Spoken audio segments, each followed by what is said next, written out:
Welcome to Vegas Hockey Hub here in the sports entertainment capital of the world, Las Vegas, Nevada, on PRConnectionRadio.com, the voice of new media. I'm your host, Ian Rachiele.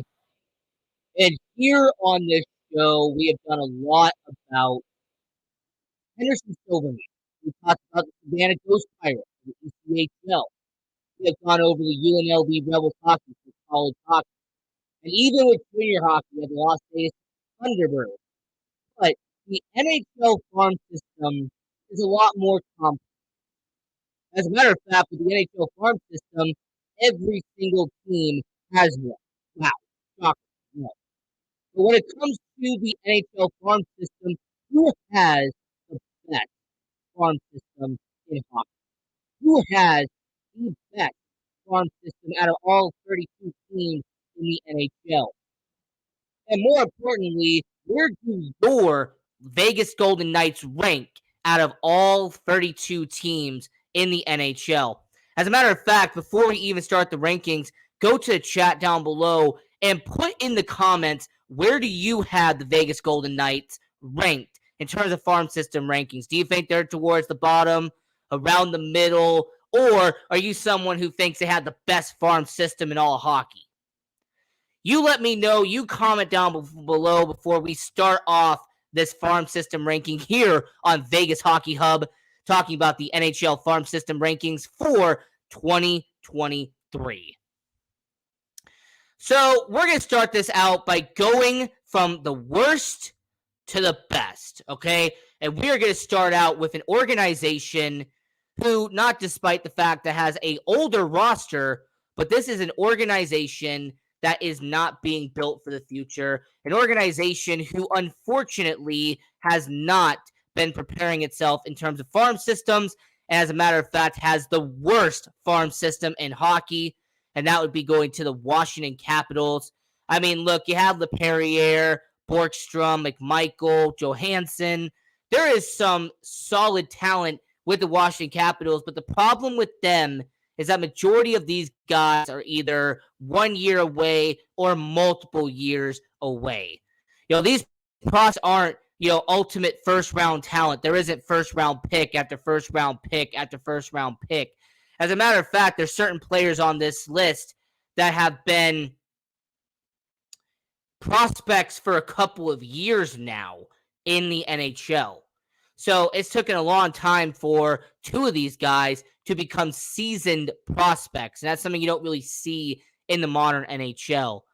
So I will say, when it comes to the Washington Capitals, I am really curious to see how Connor McMichael does once he eventually does become a full-time NHLer. But yeah, the Washington Capitals right now would have the worst farm system in the NHL. It just really doesn't it really lacks substance. And when it comes to talent that could be ready today to play for the Washington Capitals, they just really do not have much in terms of players that I could see. Like I said, Connor McMichael, who was drafted 25th overall, he is someone who has had some limited experience and everything like that. But even then, he was a 25th overall pick in 2019. So as a 21-year-old, he still has some way to go. Now, next on the list, we have the Carolina Hurricanes. Yeah, the Carolina Hurricanes, who 3 or 4 years ago had the best, one of the best farm systems in all of hockey. Well, majority of that talent has eventually graduated to the NHL, and a good amount of the talent that you see on this screen have either already played select games in the NHL or, similar to Washington, are a few years away from being NHL ready.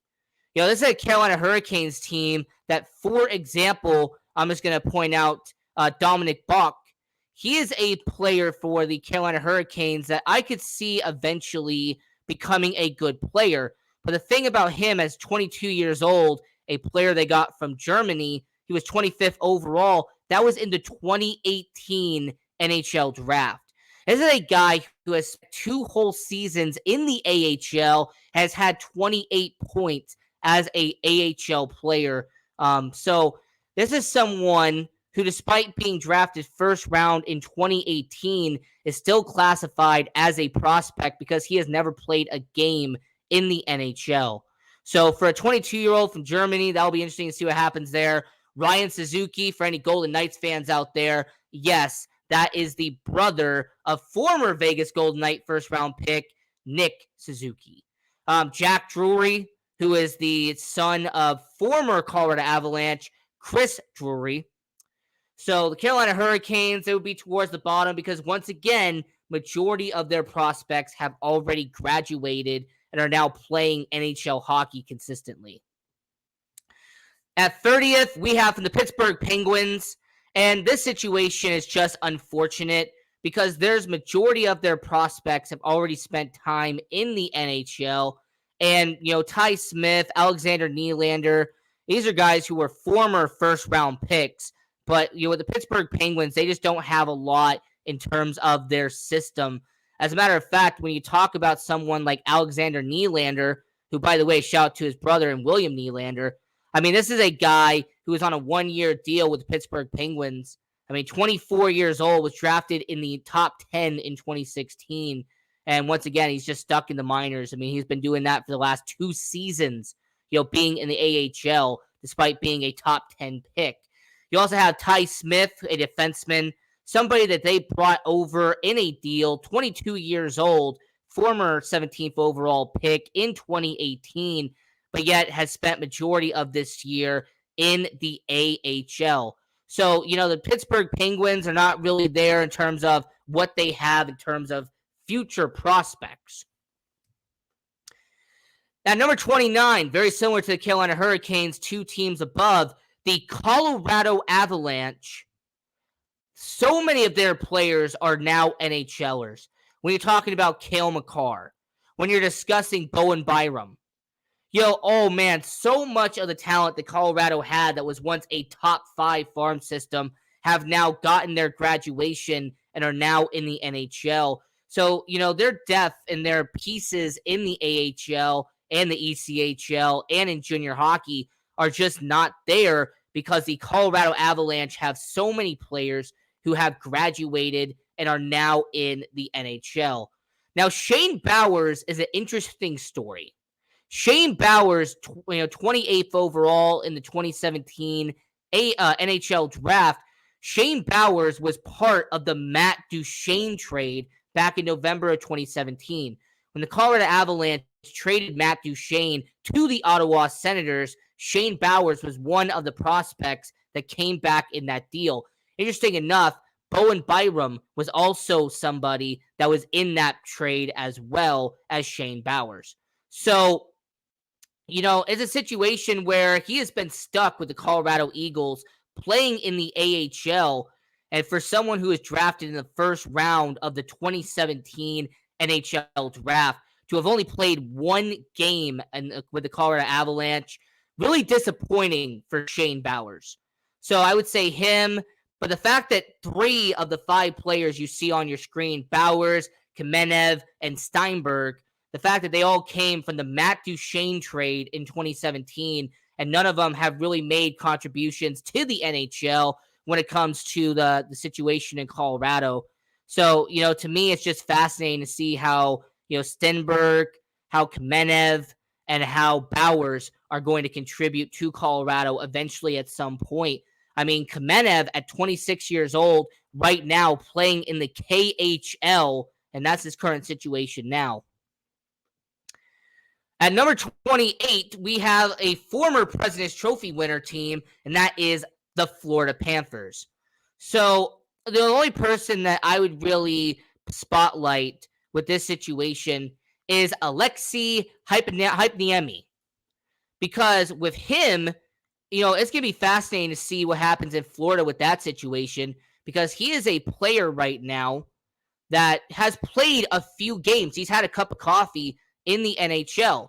This is a guy who has played 25 games in the NHL, 6 points in 25 games, but he has been mainly in Charlotte in the AHL for majority of this time. 40th overall pick back in 2017. So for somebody like him at 24 years old, for him to have only played 25 NHL games, had 10 games played this year already, he is somebody that could contribute long-term in Florida, but we'll have to wait and see. Now, speaking of Florida, at number 27, we have the Tampa Bay Lightning. Grant Mismash, him, Goncalves, and Fortier. These are players that could eventually contribute with Tampa Bay, but very similar to a couple of teams I've already said on this list. Tampa Bay has so many players in the NHL that their farm system has been depleted at this point in terms of future players. I mean, Gabriel Fortier, who was a second-round pick in 2018, he has only played 11 NHL games at 22 years of age. So when it comes to Gabriel Fortier, very similar to Hepniemi, who out there at the Florida Panthers I talked about earlier. It is a situation where he hasn't gotten enough ice time in the NHL. And at 22 years of age, it'll be interesting to see what he does for the future long term. At number 26, we have the Calgary Flames, who by far have one of the weakest prospect systems when it comes to the Pacific Division as a counterpart to the Vegas Golden Knights. Connor Zary, the center for the Calgary Flames, he would be my notable prospect for Calgary. Because when it comes to Connor, I would have to point out he was drafted 24th overall in the 2020 NHL draft. 21 years old. He was from Saskatoon. He has not played an NHL game yet, but has spent the past 3 seasons in the AHL. So for a 21-year-old who was drafted in the first round, we'll see how Connor Zary does with Calgary, but he would be my notable guy. At number 25, we have the New York Islanders, a team that's really focused on making a playoff run at this point. Very similar, by the way, to the majority of the guys I named that are towards the bottom of the prospect list. Maybe that's a connection there. We'll have to find out. But when it comes to the New York Islanders, man, Bodie Wild, the defenseman, he has some potential. I will point out, and I will give credit to Bodie Wild. The New York Islanders defenseman, the guy that they brought in to help out the defense when it comes to the New York Islanders, he was drafted in the second round in 2018 and has yet to play in the NHL. As a matter of fact, this is a guy who has split time between the AHL and the ECHL. Despite him having an amazing name for a NHL player, this is a guy who has really been floundering at 22 years of age between the ECHL and the AHL. And then at number 24, for anybody who guessed earlier in the show, at number 24, we have the Vegas Golden Knights. So for any Vegas Golden Knights fan, here's where your ranking was in the NHL farm system rankings. At center, you have Brendan Brisson, their former 2020 first-round pick. Their 2021 first-round pick, Zach Dean, afterwards. You have Danny Chaka, defenseman Caden Korzak, who's really become one of your best young players in Vegas. And you have Mateus Supalov. So when it comes to the Vegas Golden Knights, you have a bunch of talent here, but the unfortunate situation why they're ranked 24th is they've had to gut a lot of their prospects in order to make a Stanley Cup run. So in order for Vegas to make a Stanley Cup push, they've had to sacrifice prospects to get it done. Brendan Brisson would be my notable player. Just like I'm doing for the rest of these teams. One person I would mention is Brendan Brisson, him being in the AHL, playing in Henderson right now. He is not performing at a level that a 2020 first-round pick should be. Maybe we'll see him play in the NHL someday, but right now, at this point in time, Brendan Brisson has not performed like an AHL-level player. He is not even playing like someone who could be in the NHL at some point. At number 23, we have the St. Louis Blues. And with St. Louis, there really wasn't really much to pick here.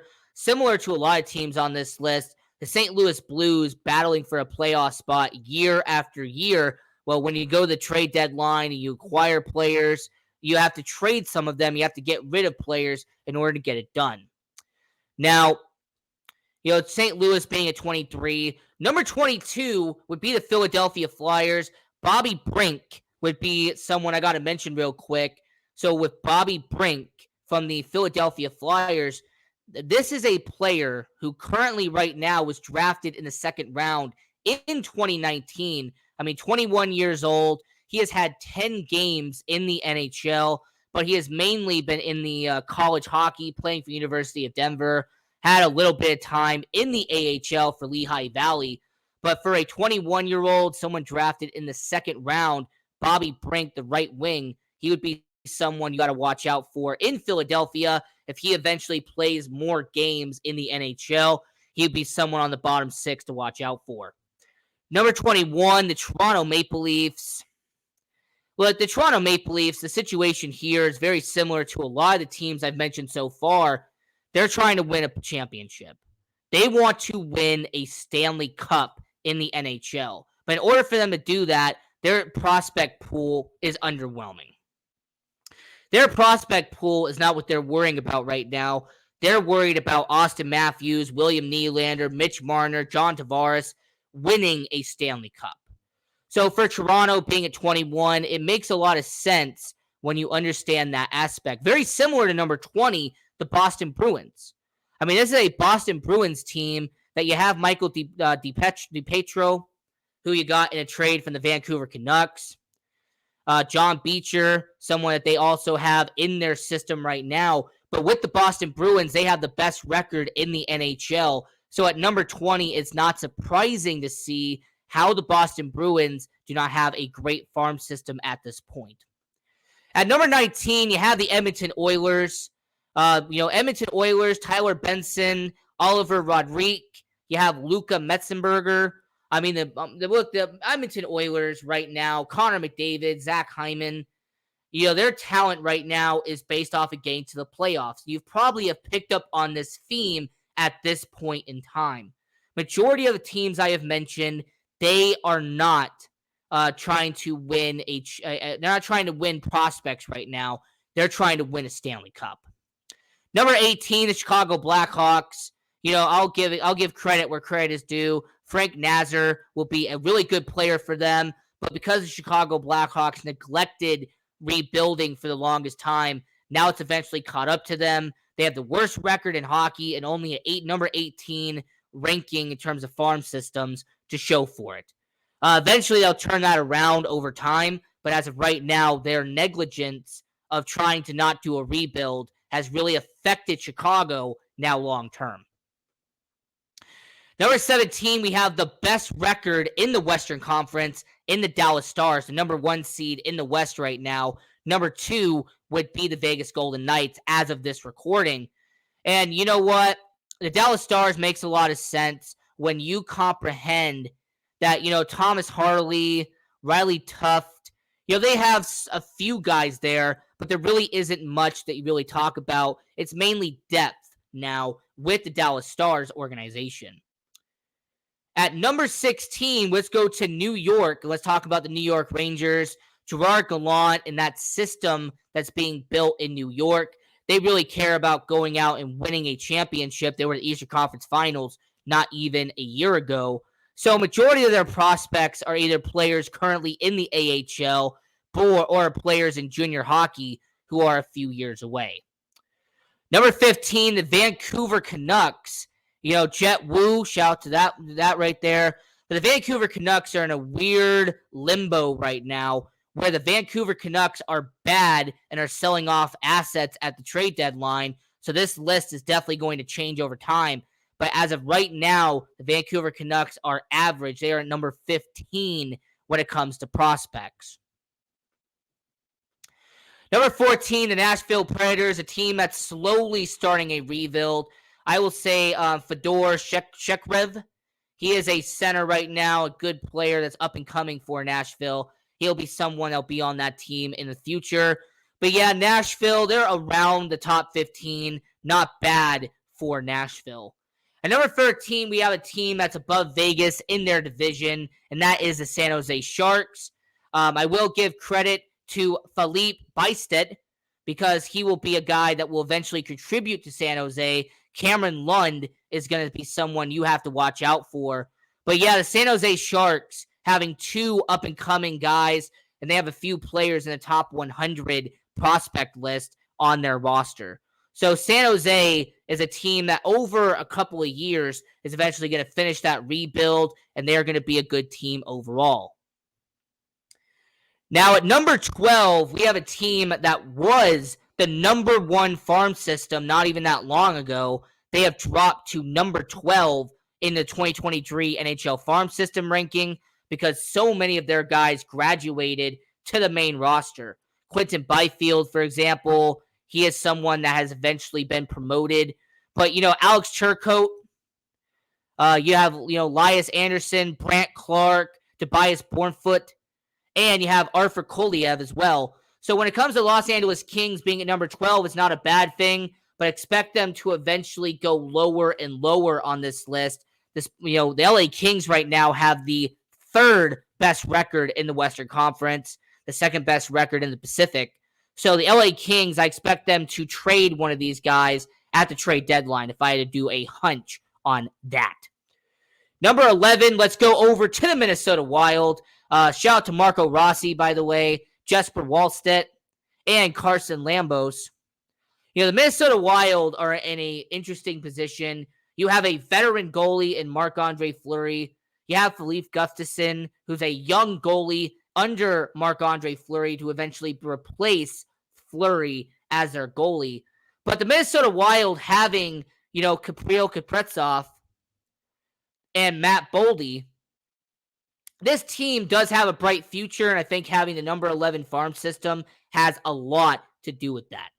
At number 10, the Arizona Coyotes, Logan Cooley has had a good performance in World Juniors. Dylan Gunther has been the same way. Victor Soderstrom, Connor Geekie. There's a good amount of talent with the Arizona Coyotes. I guess the main question's got to be, will they develop at the NHL level? Because the Arizona Coyotes have been known for having top farm systems, but it's always been about can they develop and eventually transition into good players in the NHL. So at number 10, the Arizona Coyotes. At number 9, the Montreal Canadiens, the iconic, the legacy, the historic team in the NHL. You know what? Owen Beck, Emil Henemainen. But the Montreal Canadiens, I will give credit where credit is due. The Montreal Canadiens, in less than 2 seasons, have really developed their farm system, have really turned it around in Montreal. You already have Cole Caulfield, Kirby Dach. You have Nick Suzuki out there as your young core in the NHL. And hopefully these guys on the board, they can eventually help the Montreal Canadiens become a playoff team once again with the core I mentioned in the NHL. At number 8, the Winnipeg Jets, the only team I think on this list that you would say is a playoff contender at this point. The Winnipeg Jets, Brad Lambert, you have Christian Reichel. The Winnipeg Jets do have some good talent in their farm system that are waiting to get promoted to the NHL. And, with the Winnipeg Jets, this is a team that could become a good playoff contender. And I will say a few of these guys will translate and eventually transition over to the NHL at some point either this year or next year. At number 7, the Columbus Blue Jackets, a team that is in absolute disarray. Hopefully this farm system can help them out. Shout out to Joshua Dunn, by the way. He'd be a prospect I'd have to watch out for. And when it comes to Columbus at number 7, give him some time. Give him some seasoning, about 3 to 4 seasons. Johnny Gaudreau is still your face of the franchise. And I say the Columbus Blue Jackets by 2026, maybe 2027, will be a team that will be scary to watch. Now, a team that's scary to watch now in 2022, 2023 is number 6, and that's the New Jersey Devils. The New Jersey Devils have graduated so many players to the NHL, like Jack Hughes. There's some good talent that they have brought over, like Nico Hoyscher. But, man, Luke Hughes, Nolan Foote, Chase Stillman, the New Jersey Devils are going to have an interesting defense core with Simon Nemec and Luke Hughes as your defense of the future. You got, Dougie Hamilton and Ryan Graves in the NHL, and then you add those two to your defense core. Watch out for the New Jersey Devils eventually when those guys get called up, because the New Jersey Devils will have 4 of a really solid core on the defense. And then at the top 5, at number 5, we have the Detroit Red Wings, a team that is a semi-playoff contender this year. No doubt that when it comes to Simeon Edvinsson and Marco Kasper, Sebastian Cossa, William Wallander, this is a team in Detroit that will eventually become a playoff team. Steve Yzerman's done really well at building young talent. Obviously, we've seen with Lucas Raymond and with Moritz Seider that those two players have transitioned well into the NHL. The couple of these guys will eventually join in Detroit. At number 4, the Ottawa Senators, a team that's been rebuilding for the last 4 or 5 years. And you know what? Tyler Boucher, Jacob Bernard-Docker. You have Tim Stützle, Brady Tkachuk, Josh Norris. There is good talent already in the NHL. And 3 of these 5 guys are currently in the minors and have played some minutes in the NHL. So when they become a full-time NHL player, expect Ottawa to eventually turn it around. I say 2024, 2025, that will be a time Ottawa will start to be a contender once again in the NHL. And then our top 3 for NHL farm system rankings for 2023. And number 3, we have a team that's tanking for Connor Bedard, but they still have a pretty good farm system as of right now. You have Zellweger, you have Tracy, you have Perreault. This is a team in Anaheim that already has Trevor Zegras, Troy Terry, Mason McTavish is already going to be there. So the Anaheim Ducks adding a few of these assets to the NHL, they will be a definitive good team in the NHL. And if you get Connor Bedard, I say that you would eventually be a playoff contender in the NHL if you add someone like him, a generational talent, plus a few of the guys you have listed right here. At number 2, we have a second-year franchise in the Seattle Kraken, a team that really has developed their farm system instead of developing their players right away. The Seattle Kraken did the opposite of the Vegas Golden Knights. The Vegas Golden Knights had a bunch of NHL-ready talent already in their team. Seattle Kraken have really been building from the NHL draft. Riker Evans, Shane Wright, you have Jandy Naiman. This is a team in Seattle that I believe, despite them already being a playoff team, give them 2 or 3 years, and don't be surprised if Seattle becomes a championship contender in the NHL. Ron Francis and the management in Seattle, they know how to scout for talent. They understand that in order to get talent to come to Seattle, they had to draft from within, and they have to build the team from start. So I will say for the Seattle Kraken, give them about 2025, 2026, and do not be surprised if the Seattle Kraken are competing for a Western Conference final. I wouldn't be shocked if Seattle Kraken have a little bit of a run here with all the young talent that's being eventually called up to the NHL. But at number 1, there's no doubt in my mind that the Buffalo Sabres have the number 1 ranked farm system in hockey. Not only do they have 6 players ranked in the top 100 prospects, but you also have the Buffalo Sabres, who had number 1 overall pick Owen Power, who's been called up to the NHL. You also had Rasmus Dahlin, who's been called up to the NHL. You have players like Tage Thompson, Alex Tuch, a bunch of players who were former prospects who are now on the NHL roster. JJ Barretka. There are these good talent like Jack Quinn, for example. So the Buffalo Sabres have a sane amount of talent already in their system. And then you have Oslin, you have Kulich, Johnson, Savoy. This is a Buffalo Sabres team that is really going to be an elite squad in a few years. So that was our farm system rankings for the NHL. Let me know if you agree or disagree down below. And until next time, I'm your host, Ian Rachiele. Continue watching hockey, go support junior hockey, and go Knights, go.